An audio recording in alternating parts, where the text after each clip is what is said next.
Chapter 30. How the Pickwickians made and cultivated the acquaintance of a couple of nice young men belonging to one of the liberal professions, how they disported themselves on the ice, and how their visit came to a conclusion.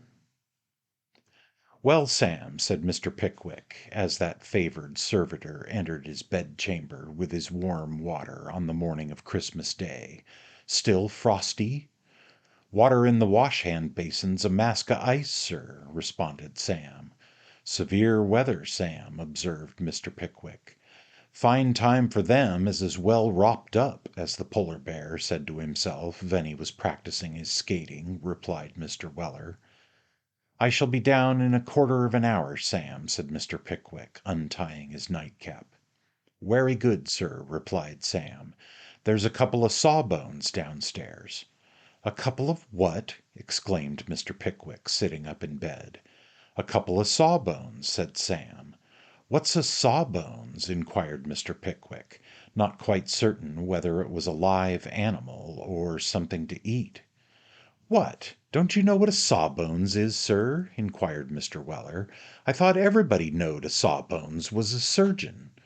"Oh, a surgeon, eh?" said Mr. Pickwick, with a smile. "Just that, sir," replied Sam. "These here ones as is below, though, ain't regular thoroughbred sawbones. They're only in trainin'."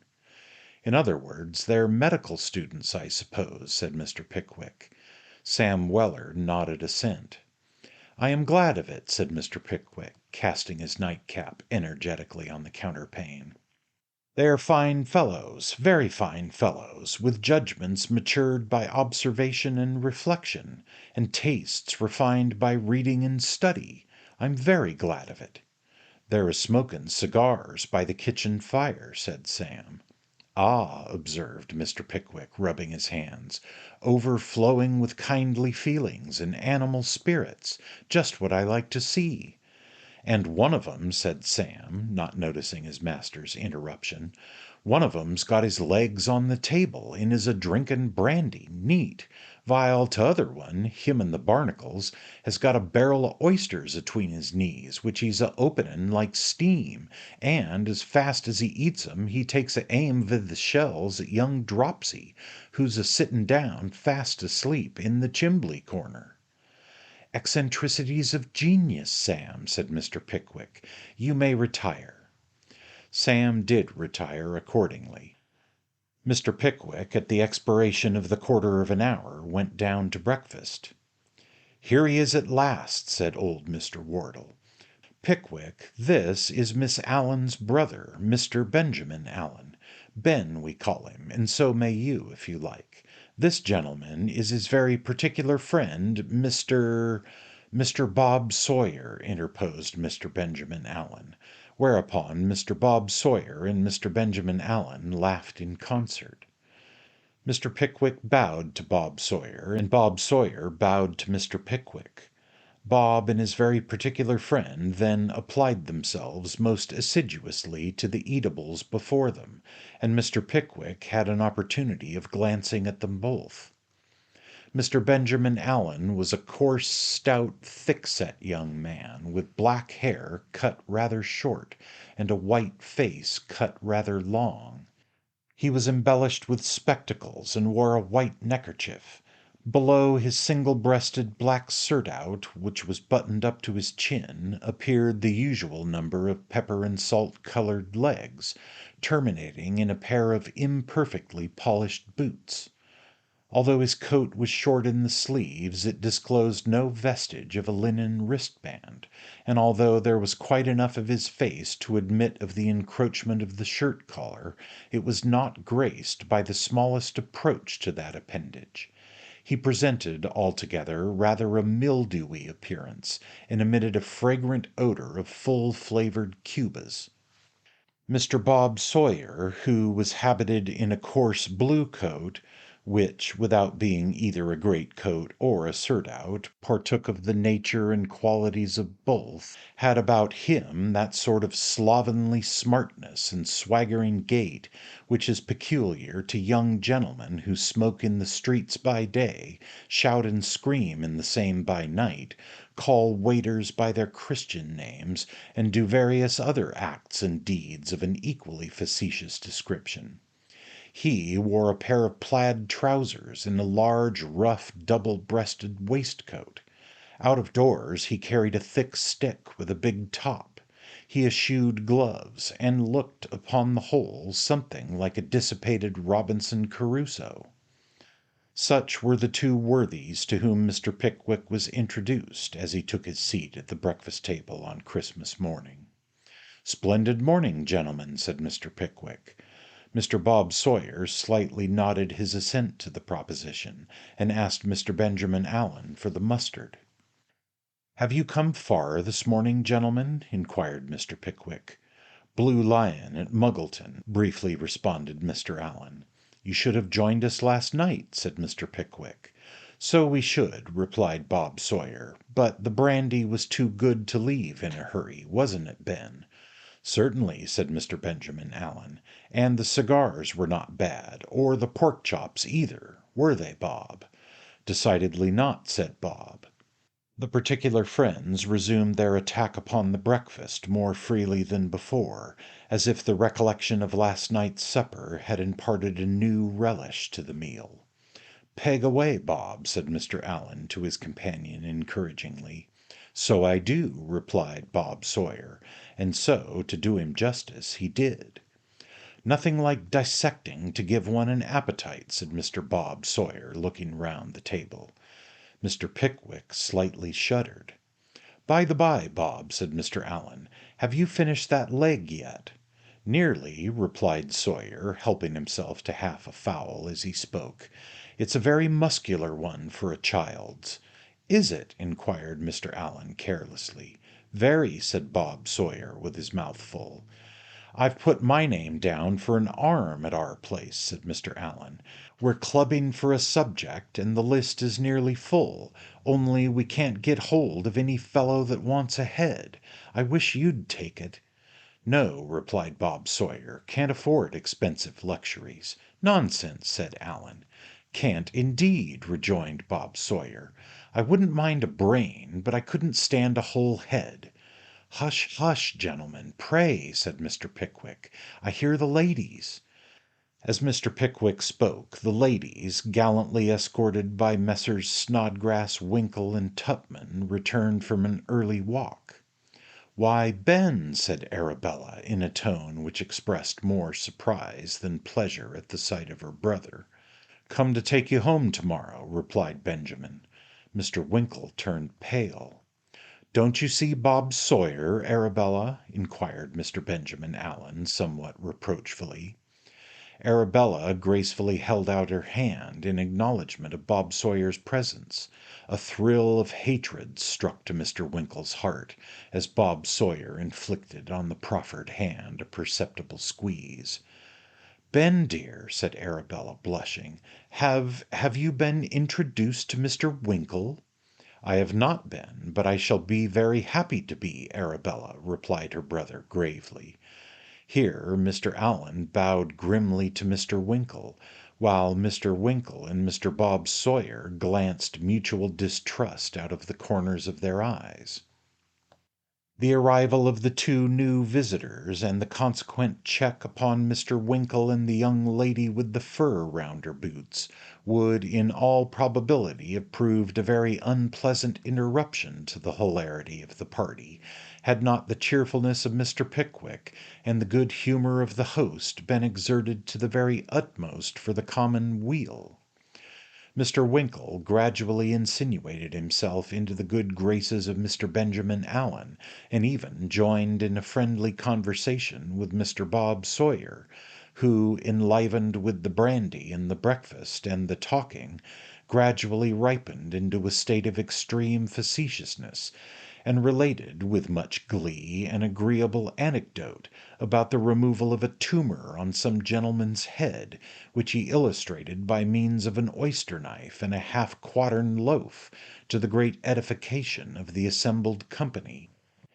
Then the whole train went to church, where Mr. Benjamin Allen fell fast asleep, while Mr. Bob Sawyer abstracted his thoughts from worldly matters by the ingenious process of carving his name on the seat of the pew in corpulent letters of 4 inches long. "Now," said Wardle, after a substantial lunch, with the agreeable items of strong beer and cherry brandy, which had been done ample justice to, "what say you to an hour on the ice? We shall have plenty of time." "Capital!" said Mr. Benjamin Allen. "Prime!" ejaculated Mr. Bob Sawyer.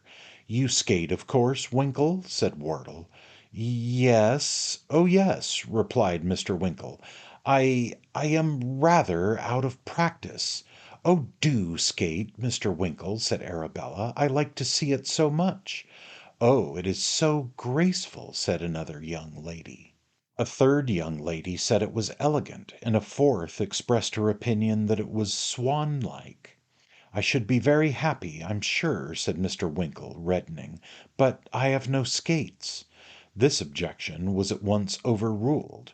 Trundle had a couple of pair, and the fat boy announced that there were half a dozen more downstairs, whereat Mr. Winkle expressed exquisite delight, and looked exquisitely uncomfortable. Old Wardle led the way to a pretty large sheet of ice, and the fat boy and Mr. Weller, having shovelled and swept away the snow which had fallen on it during the night, Mr. Bob Sawyer adjusted his skates with a dexterity which to Mr. Winkle was perfectly marvellous, and described circles with his left leg, and cut figures of 8, and inscribed upon the ice, without once stopping for breath, a great many other pleasant and astonishing devices, to the excessive satisfaction of Mr. Pickwick, Mr. Tupman, and the ladies, which reached a pitch of positive enthusiasm when old Wardle and Benjamin Allen, assisted by the aforesaid Bob Sawyer, performed some mystic evolutions which they called a reel.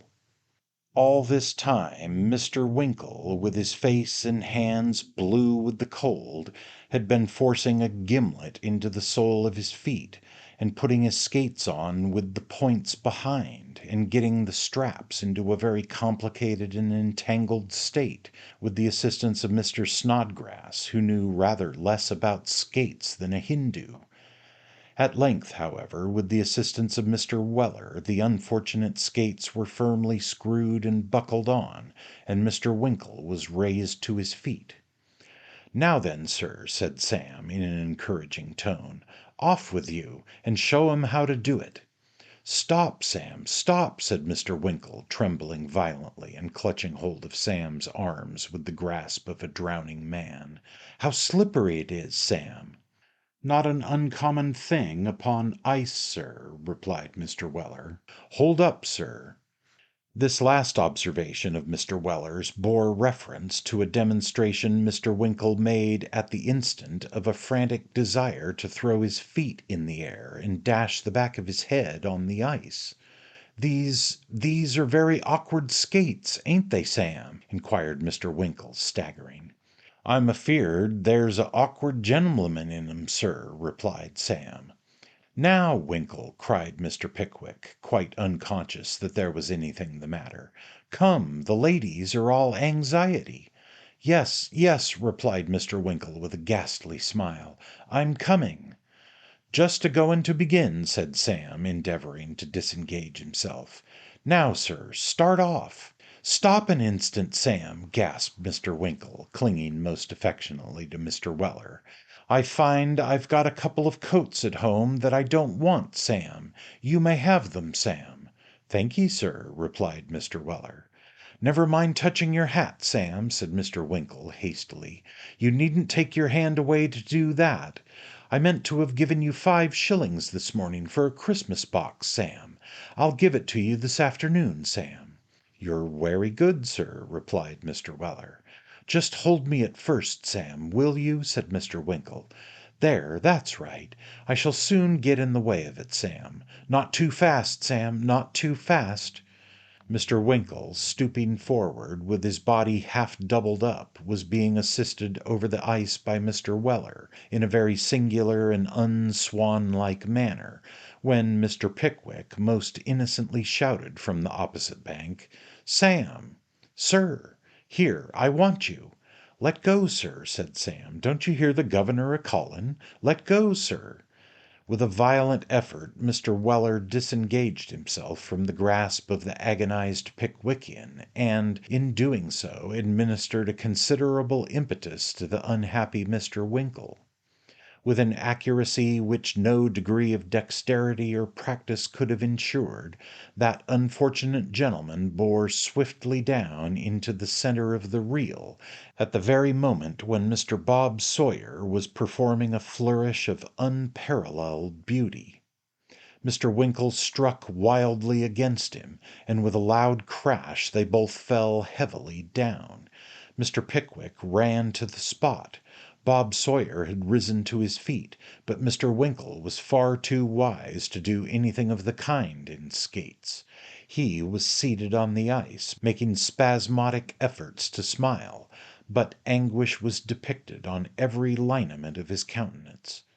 "Are you hurt?" inquired Mr. Benjamin Allen with great anxiety. "Not much," said Mr. Winkle, rubbing his back very hard. "I wish you'd let me bleed you," said Mr. Benjamin with great eagerness. "No, thank you," replied Mr. Winkle hurriedly. "I really think you had better," said Allen. "Thank you," replied Mr. Winkle. "I'd rather not." "What do you think, Mr. Pickwick?" inquired Bob Sawyer. Mr. Pickwick was excited and indignant. He beckoned to Mr. Weller, and said in a stern voice, "Take his skates off." "No, but really I had scarcely begun," remonstrated Mr. Winkle. "Take his skates off," repeated Mr. Pickwick firmly. The command was not to be resisted. Mr. Winkle allowed Sam to obey it in silence. "Lift him up," said Mr. Pickwick. Sam assisted him to rise. Mr. Pickwick retired a few paces apart from the bystanders, and beckoning his friend to approach, fixed a searching look upon him, and uttered, in a low but distinct and emphatic tone, these remarkable words: "You're a humbug, sir." "A what?" said Mr. Winkle, starting. "A humbug, sir. I will speak plainer if you wish it. An impostor, sir." With those words Mr. Pickwick slowly turned on his heel and rejoined his friends. While Mr. Pickwick was delivering himself of the sentiment just recorded, Mr. Weller and the fat boy, having by their joint endeavours cut out a slide, were exercising themselves thereupon in a very masterly and brilliant manner. Sam Weller, in particular, was displaying that beautiful feat of fancy sliding which is currently denominated knocking at the cobbler's door, and which is achieved by skimming over the ice on one foot, and occasionally giving a postman's knock upon it with the other. It was a good long slide, and there was something in the motion which Mr. Pickwick, who was very cold with standing still, could not help envying. "It looks a nice warm exercise, that, doesn't it?" he inquired of Wardle, when that gentleman was thoroughly out of breath, by reason of the indefatigable manner in which he had converted his legs into a pair of compasses and drawn complicated problems on the ice. "Ah, it does indeed," replied Wardle. "Do you slide?" "I used to do so on the gutters when I was a boy," replied Mr. Pickwick. "Try it now," said Wardle. "Oh, do, please, Mr. Pickwick," cried all the ladies.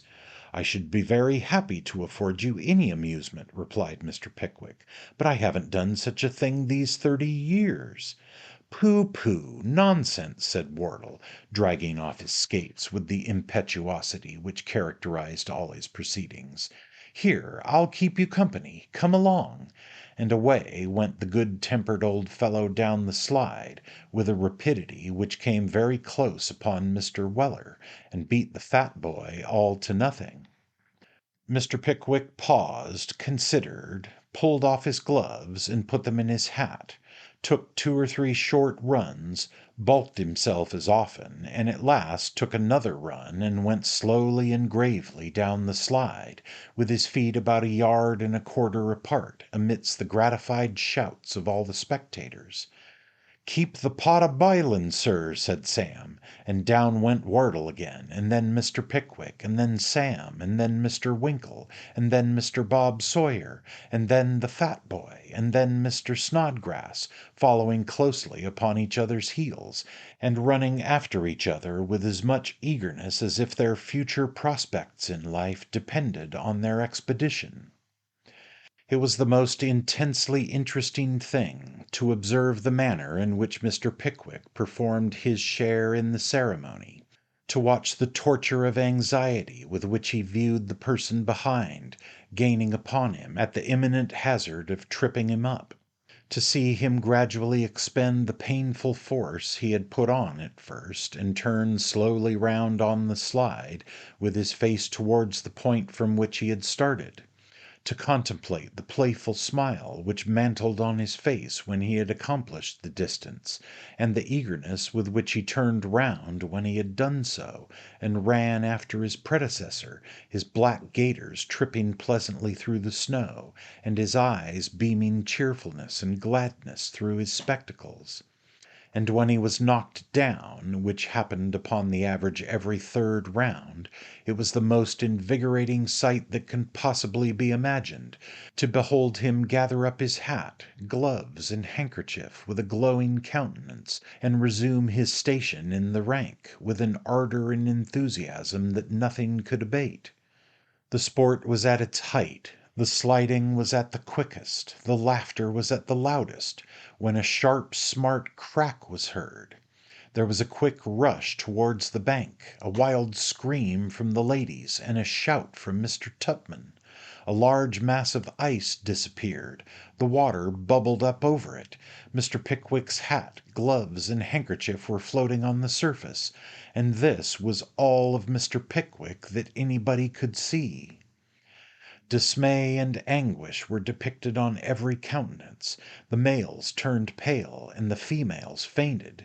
Mr. Snodgrass and Mr. Winkle grasped each other by the hand, and gazed at the spot where their leader had gone down with frenzied eagerness, while Mr. Tupman, by way of rendering the promptest assistance, and at the same time conveying to any persons who might be within hearing the clearest possible notion of the catastrophe, ran off across the country at his utmost speed, screaming "Fire!" with all his might. It was at this moment, when old Wardle and Sam Weller were approaching the hole with cautious steps, and Mr. Benjamin Allen was holding a hurried consultation with Mr. Bob Sawyer on the advisability of bleeding the company generally, as an improving little bit of professional practice. It was at this very moment that a face, head, and shoulders emerged from beneath the water, and disclosed the features and spectacles of Mr. Pickwick. "Keep yourself up for an instant, for only one instant," bawled Mr. Snodgrass. "Yes, do. Let me implore you for my sake," roared Mr. Winkle, deeply affected. The abjuration was rather unnecessary, the probability being that if Mr. Pickwick had declined to keep himself up for anybody else's sake, it would have occurred to him that he might as well do so for his own. "Do you feel the bottom there, old fellow?" said Wardle. "Yes, certainly," replied Mr. Pickwick, wringing the water from his head and face, and gasping for breath. "I fell upon my back. I couldn't get on my feet at first." The clay upon so much of Mr. Pickwick's coat as was yet visible bore testimony to the accuracy of this statement, and as the fears of the spectators were still further relieved by the fat boys suddenly recollecting that the water was nowhere more than 5 feet deep, prodigies of valor were performed to get him out. After a vast quantity of splashing and cracking and struggling, Mr. Pickwick was at length fairly extricated from his unpleasant position, and once more stood on dry land. "Oh, he'll catch his death of cold," said Emily. "Dear old thing," said Arabella. "Let me wrap this shawl round you, Mr. Pickwick." "Ah, that's the best thing you can do," said Wardle, "and when you've got it on, run home as fast as your legs can carry you, and jump into bed directly." A dozen shawls were offered on the instant. 3 or 4 of the thickest having been selected, Mr. Pickwick was wrapped up and started off under the guidance of Mr. Weller, presenting the singular phenomenon of an elderly gentleman, dripping wet and without a hat, with his arms bound down to his sides, skimming over the ground without any clearly defined purpose, at the rate of 6 good English miles an hour.